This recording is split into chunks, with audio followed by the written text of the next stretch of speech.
Hello my dear student, my name is Jaykant Paisi and welcome to my YouTube channel power of education 100। आज कक्षा 10वीं का जो exam है तो 19 फरवरी को कक्षा 10वीं का इंग्लिश का पेपर है। उसके लिए मैं बहुत ही आईएमपी ये फिल इन द ब्लैंक्स लेके आया हूँ। तो हम इनको बहुत ही व्यवस्थित तरीके से समझेंगे और कैसे हम किस ऑप्शन का प्रयोग करते हैं ये भी समझेंगे। इसलिए वीडियो को बिल्कुल भी स्किप नहीं करना है और कोई डाउट रहता है तो कमेंट करके ज़रूर बताना है, ठीक है। चलिए हम देखते हैं हमारे अपने क्वेश्चन के लिए। सबसे पहले फिल इन द ब्लैंक्स, तो आप लोगों को पता है ये 5 नंबर के आते ही हैं और इसमें 10 नंबर में हो जाता है क्योंकि डुएल्स डायरेक्ट भी आते हैं। तो ये हमारे 10 नंबर हमें पक्के कर लेने हैं, ठीक है। चलिए देखते हैं। राम इज सिटिंग खालिस्तान Radha and Sapna. Ram is sitting खालिस्तान राधा एंड सपना। तो यहाँ पे देखिए बिटवीन है और अमंग है, बिटवीन और अमंग। तो यहाँ पर हमारा जो सही आंसर हो जाएगा वो क्या हो जाएगा, ये हो जाएगा हमारा बिटवीन। जो बिटवीन क्यों हो जाएगा, क्योंकि जब दो लोगों के बीच में बैठा जाता है तो बीच में क्या आता है, हम क्या लगाते हैं बीच के लिए, बिटवीन लगाते हैं। Radha is sitting, sorry Ram is sitting, Ram बैठा हुआ है बिटवीन, बीच में राधा एंड सपना, सपना और राधा के बीच में राम बैठा हुआ है। तो दो लोगों के बीच में बैठा है तो क्या लगता है, बिटवीन लगता है, ठीक है। इसके बाद हमारा नेक्स्ट क्वेश्चन है कि फिल इन द ब्लैंक खालिस्तान moon walks slowly and silently. तो इसमें हमें क्या करना है, आर्टिकल का प्रयोग करना है, ए एन द। तो यहाँ पर देखिए क्या आ जाएगा, तो जो प्राकृतिक उपग्रह होते हैं, प्राकृतिक मतलब जो नेचुरल, जो सूर्य ब्रह्मांड है, इन सभी में प्राकृतिक चीज़ों में क्या लगता है, दा लगता है। तो इसका सही आंसर क्या हो जाएगा, दा हो जाएगा। तो यहाँ पर क्या हो जाएगा, दा, ठीक है ना। फिर हम देखते हैं मंडे कम्स है खालिस्तान संडे। मंडे आता है खालिस्तान संडे के पहले कि संडे के बाद, तो बाद आता है, तो बाद को क्या कहते हैं, आफ्टर। तो यहाँ पर क्या आ जाएगा, हमारा आफ्टर हो जाएगा, यहाँ पर आफ्टर आ जाएगा, ठीक है। फिर हम देखते हैं वी खालिस्तान ओवे अवर टीचर्स। हमें टीचर की आज्ञा का पालन करना चाहिए, हमें हमारे टीचर की आज्ञा का पालन करना चाहिए।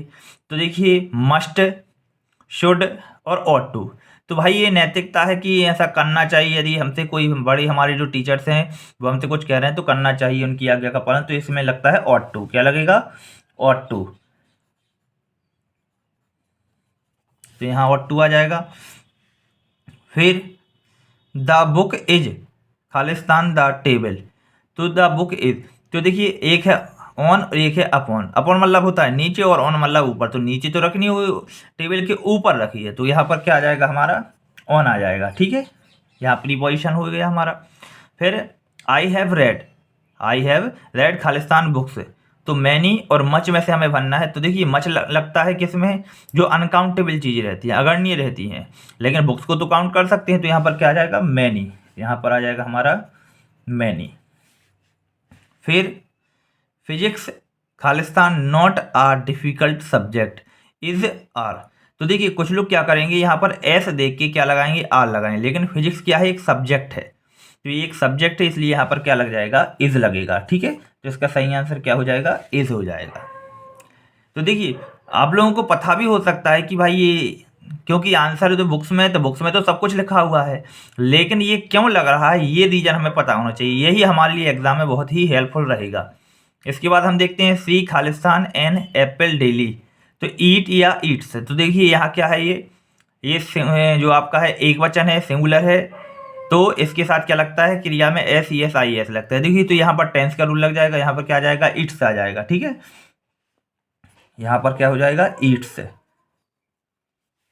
फिर हम देखते हैं the chair was Khalistan by the student. तो यहाँ पर देखिए ब्रेक या फिर ब्रोकन। तो चेयर वॉज क्या हो जाएगा, तो देखिए यहाँ पर क्या हो रहा है, ये बना हुआ है पैसिव। तो पैसिव का फॉर्मूला ही होता है सहायक क्रियाधन वर्ब का थर्ड फॉर्म। तो थर्ड फॉर्म कौन सा है, ब्रोकन। इसका आंसर क्या हो जाएगा, ब्रोकन हो जाएगा, ठीक है। फिर सी खालिस्तान हर होमवर्क डेली। सी खालिस्तान हर होमवर्क डेली। तो यहाँ पर ये क्या हो जाएगा, तो इसके लिए हम देखते हैं सी खालिस्तान हर होमवर्क डेली। तो इसके लिए क्या आएगा, डू आएगा कि डज आएगा। तो यहाँ पर देखिए सी है तो क्रिया में ऐसी एस आई से लगेगा तो यहाँ क्या हो जाएगा, डज लग जाएगा, सॉरी क्या हो जाएगा, डज लग जाएगा। देखिए जब किसी वर्ड के लास्ट में जो वर्ब रहती है उसकी लास्ट में S H C H double S X O होता है तो इसमें हम ई एस लगाते हैं, ठीक है। और ही सी इट ये क्या होते हैं, सिंगुलर होते हैं। फिर सी इज सिटिंग, वह बैठा हुआ है, खालिस्तान द क्लासरूम, इन या इनटू, तो पहले से भाई बैठा हुआ है कि जाके बैठ रहा है, तो जब गतिशील अवस्था में क्या लगता है, इनटू लगता है। लेकिन यदि पहले से है क्लास में तो क्या है, यहाँ पर ये हो जाएगा इन, तो यहाँ पर सही आंसर हमारा क्या हो जाएगा, इन हो जाएगा, ठीक है। यहाँ पर ये इन हो जाएगा।